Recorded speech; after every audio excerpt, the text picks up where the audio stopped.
Well, I think the topic of our panel is long-termism, and I think the abdication of long-termism has been very apparent by the government. There has been no long-term policies in many years. And I agree with Paul related to growth stimulus, but we have weakening demographics in this country. Europe has horrible demographics. So that's just a structural problem that we have to face. Obviously, this country has been very good about assimilation of people, and we have more immigration than most of the Western countries, or historically we had a good policy towards this. I believe that we need government to focus on fixing some of these long-term issues. I believe the biggest long-term issue we have, somewhat to what Paul just said, is retirement. Most Americans, the average American now has enough savings per year when they retire is equivalent to about $18,000 a year. You add what Social Security is, so it's about $36,000. That's the poverty line. And so most Americans are not prepared for retirement. This is one of the big structural issues you see. Americans working longer and longer. Now, we are living longer, so there's nothing wrong about working longer, but I do believe this is a big issue. And then you address some of the state and local government issues. We just had a big issue with Puerto Rico.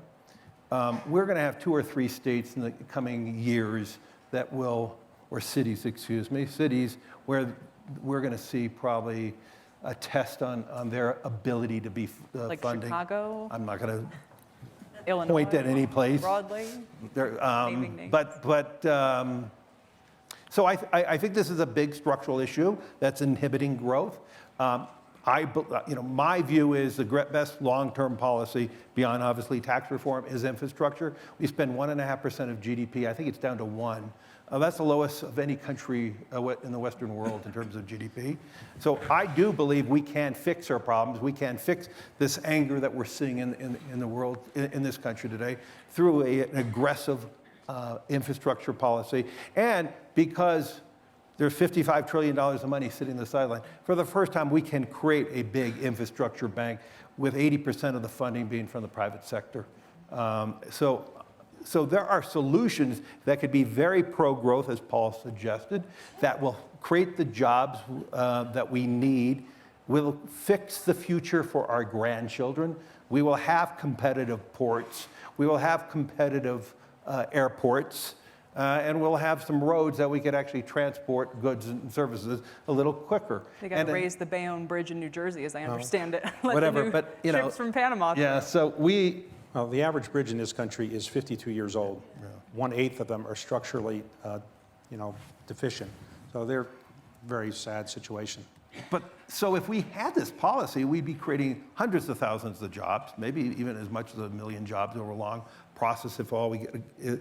And that is what I would think would create the atmosphere for more corporate spending, less corporate buybacks. You could see a real policy of government focusing on the long term. You would then have corporations then saying, I'm willing to invest here, I'm going to invest in my people. So I do believe it's a lack of long-termism from federal government and obviously state governments, because they're so strapped now, that is causing this dilemma. And then you overlay that with this low interest rate horizon that is just harming savers and retirers and retirement plans. I believe these are the key elements of why we have such an anemic economy.